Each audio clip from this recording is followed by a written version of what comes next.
Hey, special educators, I'm Jennifer from Positively Learning. Welcome to the Special Educators Resource Room.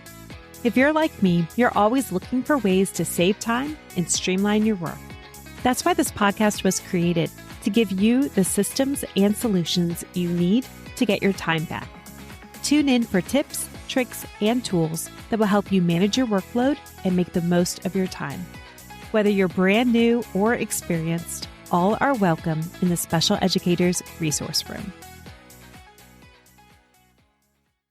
Hey, special educators, it's Jennifer from Positively Learning. Let's get nosy. I love hearing how special educators handle the day-to-day. From teaching to different student interactions and communicating with caregivers and families to collecting data and getting ready for the next IEP meeting. We pick up so many tips and tricks from experience, little shortcuts along the way, and we can really learn a lot from each other. That's why I have this podcast. I'm hopefully sharing some tips and tricks that you couldn't get from a book. Have you ever heard the phrase, you don't know what you don't know? I think that's what's so nice about learning from each other. There are many times that someone has asked a question or shared an expert tip, and it hadn't even crossed my mind. I didn't even know that I was missing that information. In preparation for this episode, I dug through the data. I looked through the data from January and the first few weeks of February to see what was going on in the special educator world.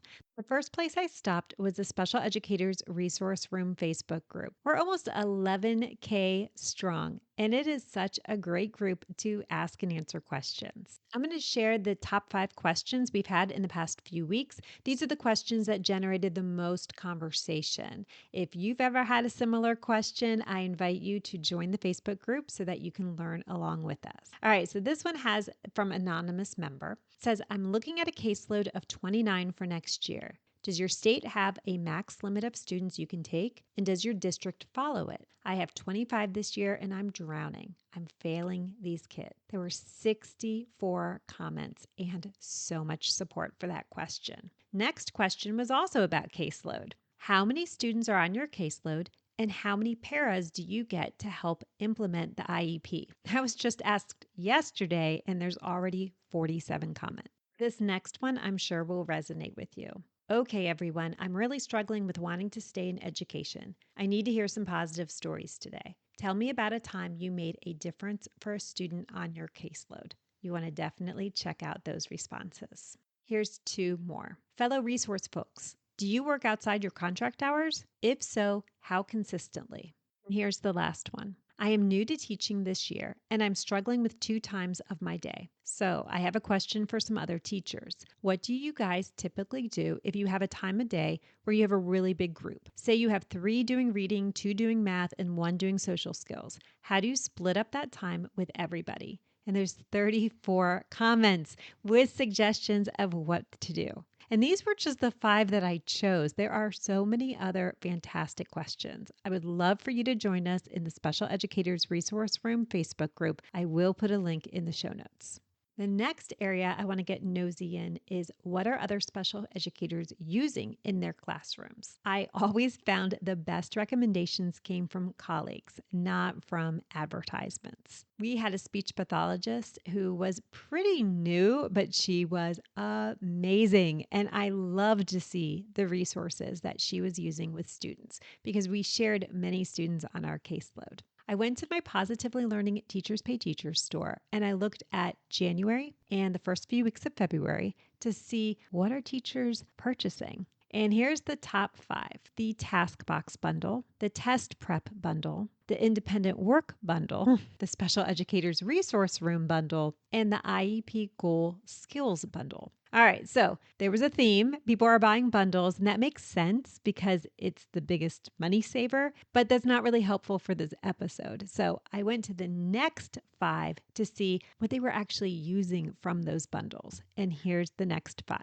Okay, from the independent work bundle, it's the task boxes that are used any time of year. There's 100 in the set. From the IEP Goal Skills bundle, it's the IEP Skills file folders. And from the Special Educators Resource Room bundle, there's three things. The data collection file folder organization, that's one of the number one sellers.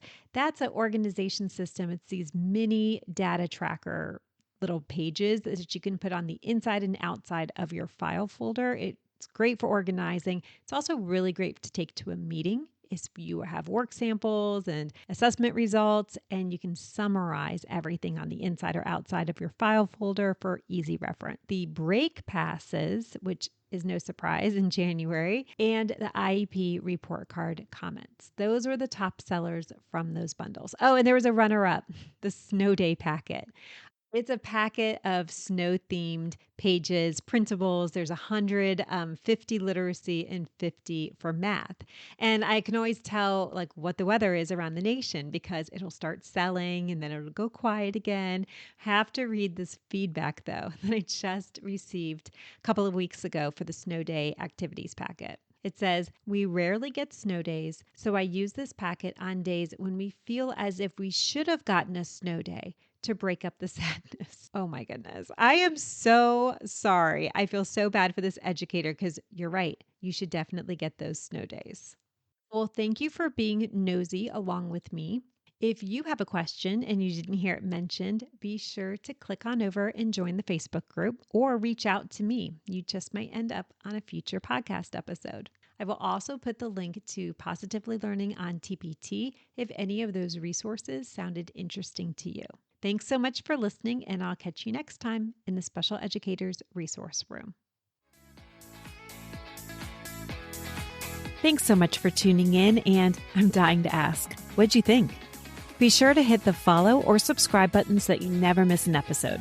You can find the show notes and links for everything mentioned in this episode at positivelylearningblog.com.